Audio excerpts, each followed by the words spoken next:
circuit de Saint-Marin, sur le circuit d'Imola. La Williams a rebondi sur la piste, il était dans 14h15. À 330 km/h, Ayrton Senna a tapé le mur.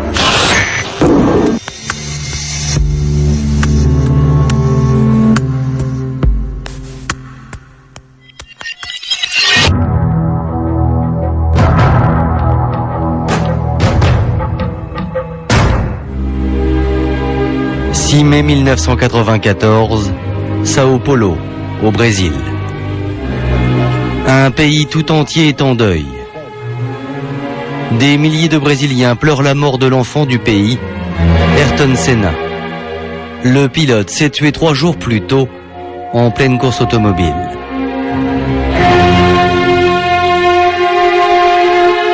L'émotion est considérable. Évidemment, au Brésil, c'était un héros, au même titre que la Seleção, l'équipe de football, parce que tous les 15 jours, il faisait la fierté des Brésiliens en gagnant ou en étant en pole position. Ce jour-là, tous les pilotes de la Formule 1 sont venus rendre un dernier hommage à Ayrton Senna. Et parmi eux, il y a Alain Prost, l'éternel rival.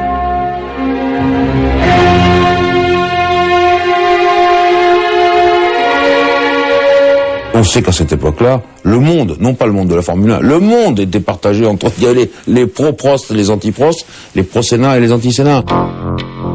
Si la mort d'Ayrton Senna provoque un tel choc, c'est que ce pilote d'exception avait tout pour lui.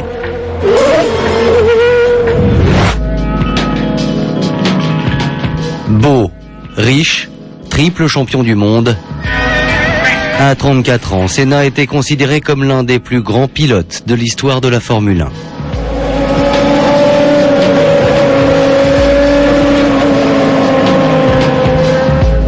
Pourtant, derrière cette apparente sérénité, se cache un homme qui, depuis déjà quelque temps, était saisi par le doute.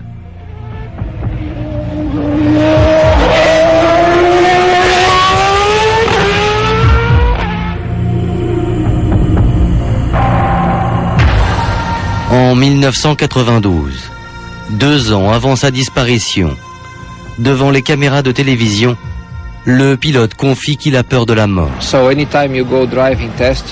À chaque course, on prend des risques. Il y a des risques calculés et il y a des choses qu'on ne peut pas maîtriser. Et là, vous comprenez que vous n'êtes rien du tout et que votre vie peut basculer à chaque instant, s'arrêter d'un coup.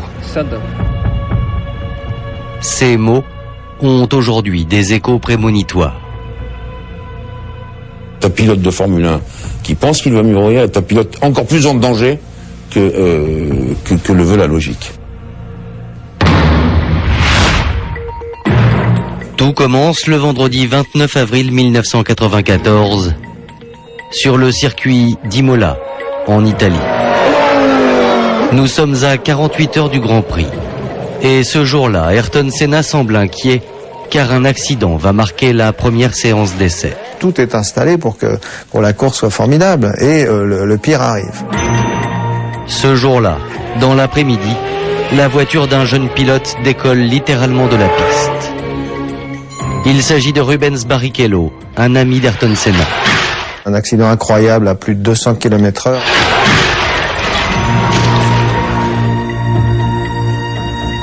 Il perd le contrôle de sa voiture par en tonneau. On pense qu'il est très durement touché. Lorsque les secours interviennent, Barrichello a perdu connaissance. Ayrton Senna est lui très choqué par ce qui vient d'arriver à ce jeune pilote qu'il considère comme son poulain. Barrichello, c'était son protégé. Il a été le seul pilote à aller voir Rubens Barrichello à l'antenne médicale du circuit. Malgré la violence de l'accident, Barrichello s'en tire avec un nez cassé et un poignet foulé. Un miracle. Mais le pire reste à venir. Samedi 30 avril. C'est la dernière séance d'essai. Quand soudain, la voiture de l'Autrichien Roland Ratzenberger fait une violente sortie de route.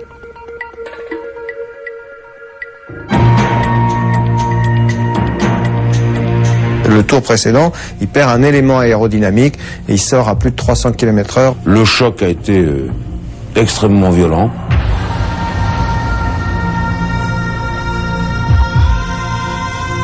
Tout d'un coup, on se réveillait avec un mort. Un pilote vient de mourir. Et cette fois, Ayrton Senna encaisse très mal le choc.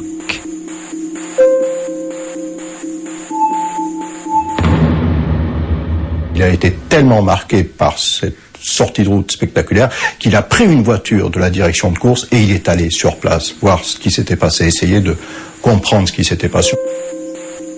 À ce moment-là, une question est dans tous les esprits.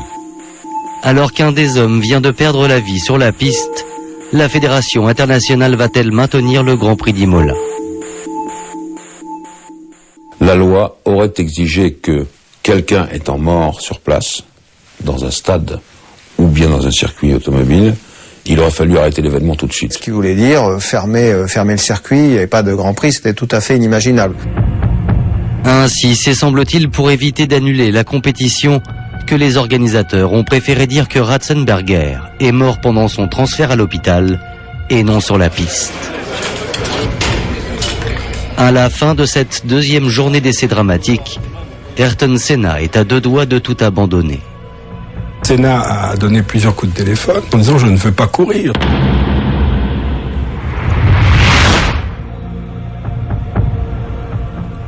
Dimanche 1er mai. Après une nuit de réflexion, finalement Ayrton Senna se rend sur la grille de départ du Grand Prix. Mais devant les journalistes, le pilote ne cache plus ses inquiétudes. J'avais de mauvaises sensations pour conduire la voiture et la pousser vers ses limites. Je n'ai pas eu un tour sur lequel je me suis senti vraiment parfaitement à l'aise.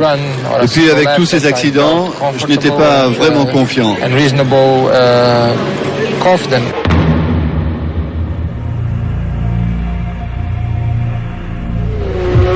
Il est 14 h.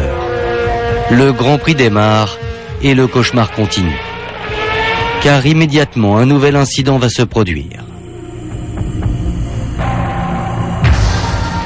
Dès le départ, on a eu un accident. Un gros carambolage s'en est suivi. Des roues ont volé. Il y a une roue qui est partie sur le toit d'une tribune.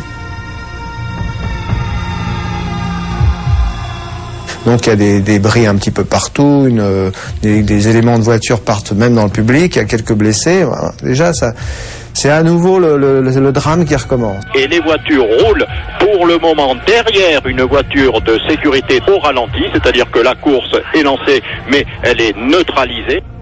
Après l'accrochage, il faut donc nettoyer la piste pour enlever tous les débris. Lorsque la course reprend, Ayrton Senna est en tête. On va dire que c'est le premier vrai tour de course. Et c'est le drame. Et là, tout d'un coup, on a vu un éclair. On a tout de suite compris que c'était Senna.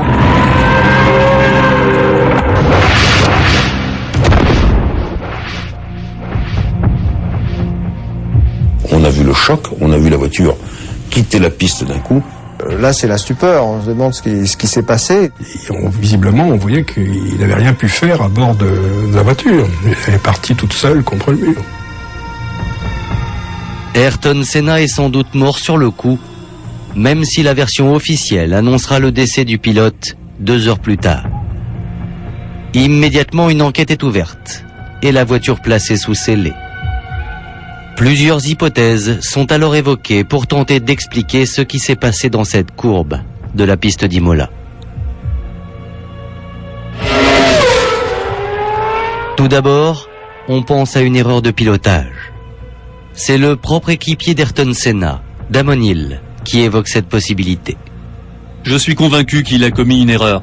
Ce n'est la faute de personne d'autre que lui d'avoir pris ce virage à fond, alors qu'il aurait pu lever le pied. Pourtant, cette hypothèse sera rapidement balayée par les experts. C'est une courbe qui se prend absolument à fond intégral, à plus de 300 pour les meilleurs, et qui ne pose pas, mais vraiment aucun problème de pilotage pour ces pilotes-là.